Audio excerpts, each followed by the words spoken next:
There you are. Unknown transforming robot. It's probably shit, but if I just bet a quid, it really won't matter. Good evening, ladies and gentlemen. Right here, back from the Transformation Review thingy, holding a nice spot here. It's been a while. Yes, it has been a while. The reviews seem to be getting a little fewer and far between. It's not intentional. Hold on, fewer and far between. I think I mean that right. He's going to fall if I don't lift him up very soon. Please just stay there shortly. Yeah, it's just while I'm dealing with my back issues, it's sorting itself. It will be sorted out eventually. I don't like to dwell on it because it's a pain in the back, quite literally. So before I begin properly, a little bit of housekeeping. I first of all want to say how sorry I was and how shocked I was at the passing of Rimfire. You all know who I mean, I'm sure. He had leukemia, and unfortunately, it took him from us. It took him from this vital community, and his gentle approach, his soft comedy, his subtle way that he had when making a vid, his on-screen presence will really, really be missed here, and the community is a sadder place without him. Yeah, Mike Rimfire.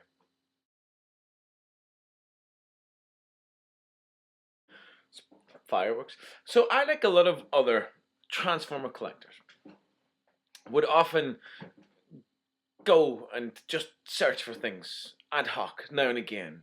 And you know the places to look and you know the places not to look. So I was in one of the places not to look the other day. And of course, it was just a Sainsbury's, a fairly nearby Sainsbury's, that never has anything, that for the longest time has only ever had fucking Revenge of the Fallen, Nitro Bumblebees or whatever. I mean, seriously, guys. For the past 3 months, it's only ever had the 3 months that I've been going there. It's been Nitro Bumblebees and nothing else. So I was in there the other day, getting my shit together, and I had a look because I always had a look, and what did I see? My word! Let me just grab this other one over here. So it kind of started like this. It was that the Sergeant Cup, and then it was that, and then it was that, and then it was that, and it also had, of course, it had Hot Shot and the other fucking Bumblebee repaint, which is just a Bumblebee, and I didn't care for that, and I was aghast, and I went online and I looked and I thought, are we expecting wave 4 and 5 of the deluxes? And there they were, and this is a Sainsbury's, and there was actually a special offer on, so they were only like £8.40 each or something like that. Oh my god, what a day that was! I mean, this great, really good stuff. There's little Sergeant Cup, and you can see I've painted this shit here. You've got to paint the end of his cannons. He is absolutely lovely. They're all lovely. Even this was the one I was excited about most. I like spiders and I like helicopters, and she's a spidery helicopter. That's the one I was excited about most. Where is this little weapon gone? There it is. And so I opened her last, and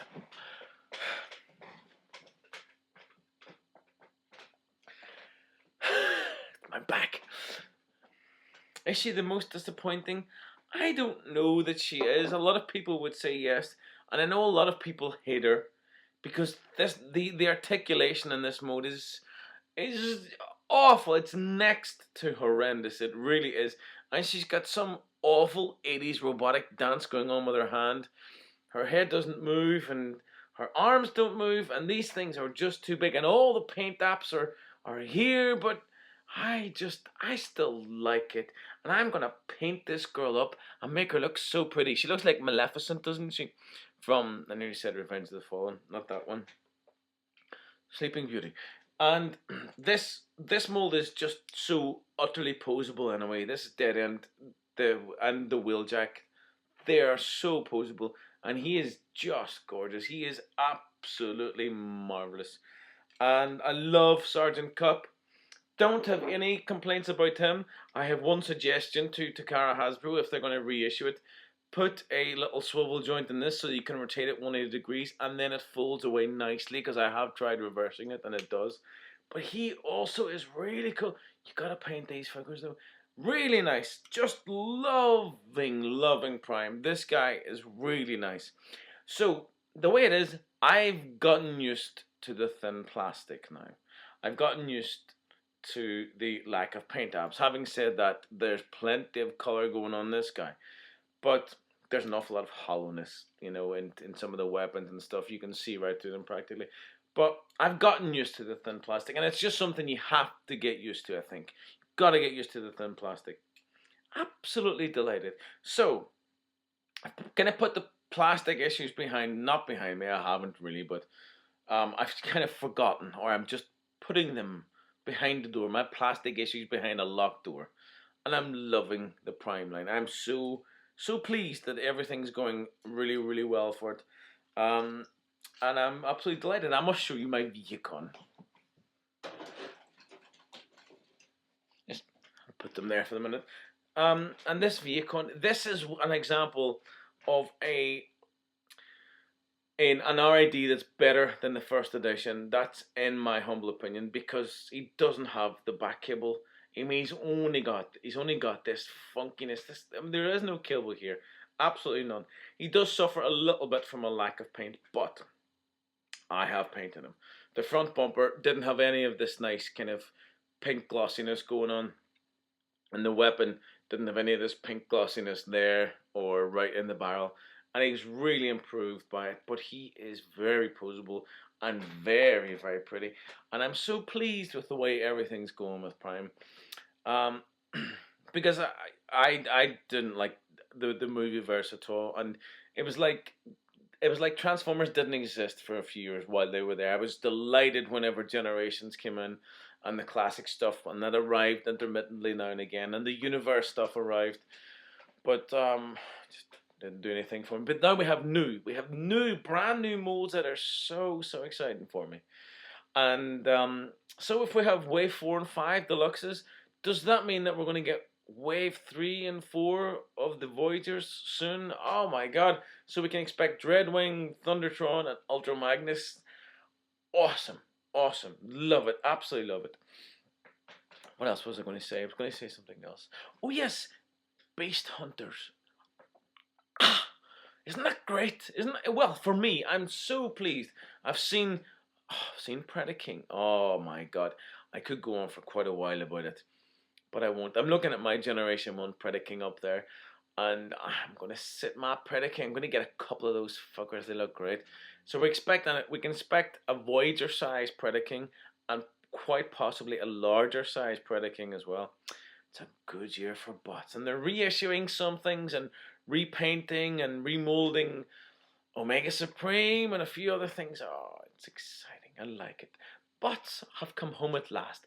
Today, this is the weirdest Transformer in existence. I'm quite sure it is. Let me tell you a little bit about Heinrad. Now, the interesting thing is, he doesn't have another name. Quite often, he was a Japan-only issue. And quite often you would have Japanese sitting there. He's ticking in my head. He ticks. You often have Japan issues that are then seconded by Hasbro and released in the West, and they're given a kind of a westernized name and all the rest of it. But this guy, no, he's Heinrad. That's how you have to say it. Oh, he's got balls. Literally, he has testicles. Literally, he has testicles. Christ. So, a little bit of BG, not enough to do you any harm. You only want a little bit. But Heinrad is a Maximal from the Beast Wars Neo. Of course, he is. Where all the fucking nuttiness in Transformersdom comes from. Beast Wars Neo portion of the Generation 1 continuity's Family Beast era. Heinrad possesses the unique ability to stop time for a short while. I like that. It's cool. It's a cool thing. One would expect someone with such power to be, I'm reading off TF Wiki, possibly Chris McFeely's words. Sounds like him. He thinks and looks like a writer. One would expect someone with such power to be, well, not someone like Heinrad. He is lovable, drunken, and goofball. I'm resisting the urge. Often showing a lazy and relaxed personality. Despite this, he knows how to use his time-altering powers to great effect. His favorite tactic, you'll like this, is to freeze time, then rearrange battle scenes so Predacons are hit with their own laser blasts. Right. What does he transform into? He transforms into a Tanuki. Let me see. Where are you? So, what I know from Tanuki is that they are the English name is raccoon dog. It's not a raccoon because it's not related to the raccoon. It's more like a fox. It's a raccoon dog. But in mythology, these raccoon dogs, these Tanukis, they have been completely embraced by the Japanese and transformed into something really wonderful and fucking crazy. Now, let me see. A Tanuki. Folklore usually depicts them with massive testicles. That's one of the first things you will read about Tanuki. Why? Because they like to drum on their testicles. Not only that, their testicles can be molded. I'm talking about a transformer.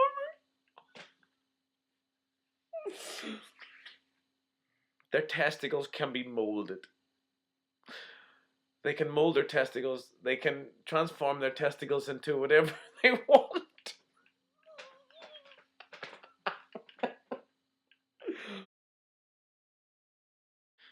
Testicles.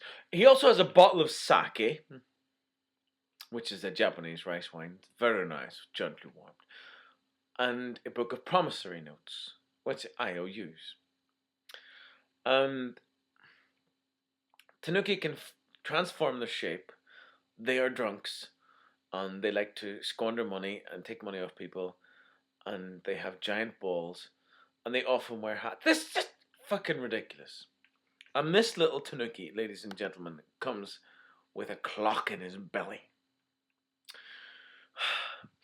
Combines this and blah, blah, blah, blah, blah. Yeah, because he can stop time for a little while. So he comes with a clock in his belly, a working clock in his belly, a working alarm clock in his belly. He's ticking in my hand. I'm holding him in my hand. His balls, I'm cupping his balls in the palm of my hand, and he's ticking away, holding his bottle of rice wine and his IOUs. It's fucking ridiculous. Let's have a look, because he's just gorgeous.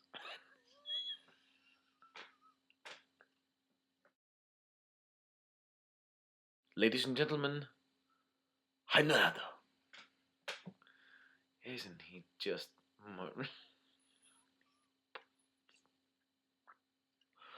He has a clock in his belly, and this is his sake, and this is his promissory notes, and got a big split right up his middle there. But how fantastic is that? He is a nice side. I'm trying my very best not to touch his balls. Have you ever seen Pom Poko? Go and see Pom Poko. You know, there's this wonderful Japanese animation studio called, I believe it's Studio Ghibli, much to my chagrin. I thought it was Ghibli. But Ghibli, it sounds like giblets. Ghibli. And one of their movies is called Pom Poko. And it's about raccoon dogs. It's a bit like Watership Down for Tanukis. And they do all kinds of things with their balls. And they transform it. Just watch it. It's crazy. There are so many plots, and the dialogue is just bah, bah, bah, bah, bah. You know the kind of thing. I mean, there he is. He's got a fine tail, doesn't he? Do you know he's pretty? He looks like he's sitting on a tiny little toilet, a little porcelain Po. There's an awful lot going on there. He is a very, very odd. Look, he's got to work it. Let's hear if you can. It's the first Transformer that you'll hear tick by himself, possibly.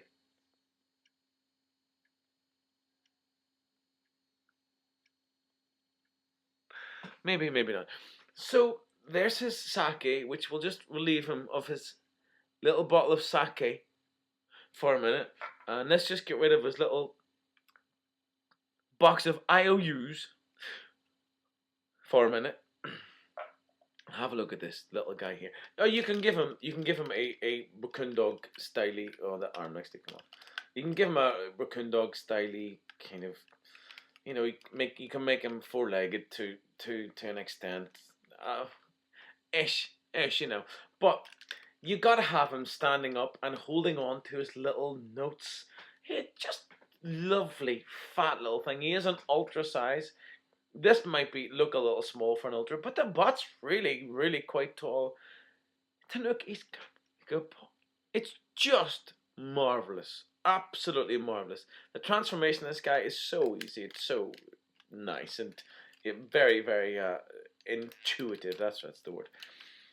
But I've wanted this guy for a long time. The first time I was properly made aware of this guy, I'm going to mention Chris McFeely again because it was Chris McFeely. It was my first auto assembly, so that was auto assembly 2009. And this is my favorite bit because you've got to just rotate his little balls there like that. Move his little balls, and his balls become kind of, I don't know, they look a bit like holsters. I'm talking about a Transformer's balls, but this Transformer is the first Transformer with balls, I became properly aware of him. I think it was 2009, and it was Chris McFeely, because he got a Heinrad then. And it didn't really mean an awful lot to me, because I was just I was starting on my Beast Wars journey, and Beast Wars Neo was, well, it was just kind of off the radar somewhat. It wasn't quite on my radar, although it is firmly embedded on my beast Transformers Beast. Now, absolutely love it. Beast Wars 2 and Beast Wars Neo, love them, and they just have some of the most wonderful and kooky bots that can ever exist. I mean, penguins and snakes and bunny rabbits and tanuki. So you can do this odd kind of intermediate mode where you make them look like that. It's very strange. So next thing we do, there's the little balls there. See, that's where he keeps his maximal spark crystal on his balls, which is, of course, is very convenient. And he's got a couple of missiles at the side there. Then the next thing we do is open him up. In folklore, they often are hatted as well. That's the thing. Now he is minus a hat, but the actual bot isn't really hatless. He does have a bit of headgear. Fold away his little tanuki head. It's a little bit clumsy where the alt mode head sits. It just kind of sits in the back, and it does look a little tiny bit clumsy. But I can't really complain about this guy. There's only so much complaining you can do about certain bots, and a bot that looks like this is an absolute joy for Transformers fans, because if you don't have it, then you want it. There he is. He's a nice big bot. He really is. Now let's get a little close above his head. He's still ticking away here. His head will turn. He's got a standard range of movement. There's no hip swivel, but that's okay. This is his other little face. That's a very bot-like face, isn't it? It's a very Beast Wars Neo bot-like face. Now here's a funky little thing. This is very cool. There's his little bottle of sake, and there are his promissory notes. Watch this shit here, Jeff. Ladies and gentlemen, I try to say all at once. That goes in there like that. What do you think of that? Isn't that just honey there? Very, very nice. Let's take one of these little missiles, and we all know where it goes. It goes in there. Yes, there's his little weapon. I love it. Absolutely love it. It only goes, here's an interesting thing, it only goes into one hand. It only goes into his right hand. It's the only way he'll hold it, because there is a port on the gun handle, and the only peg is on his right hand. But that's great. Now, he has an alarm. He has an alarm. This Transformer will wake you up in the morning. Yes, without the aid of imagination, this Transformer will wake you up in the morning. Shall we make that alarm sound? It's really shrill. Okay, I've just set the alarm. To start the alarm, or rather to set the alarm, what you've got to do, let me just do this. You've got to pull his head up. That's the alarm set, and of course, as you can see, there is the alarm. So whenever the alarm happens, this is what he does. The old-fashioned 1986 digital alarm sound, isn't it? Really is. And then look, bada bing. Isn't that so sweet? Absolutely amazing. I love it. And then turn around the back. He's a bit of a mess at the back, but a lot of Transformers are. A lot of Transformers fans are too. A lot of Transformers are, and a lot of Beast Wars Neo bots are a mess from the back. They really are. But this guy, he's a nice big bot. He transforms into Tanuki, which is a raccoon dog. He has a bottle of sake. He has a box of IOUs. He has a clock on his belly. He has literally got testicles. And he will wake you up in the morning. Heinrad, that's his only name. He doesn't have an English name. I think he's absolutely fantastic. He sits beside me and he wakes me up at 6:30 every morning and he makes me smile. Ladies and gentlemen, good night. Now that's what I call a robot in disguise. Thank you very much.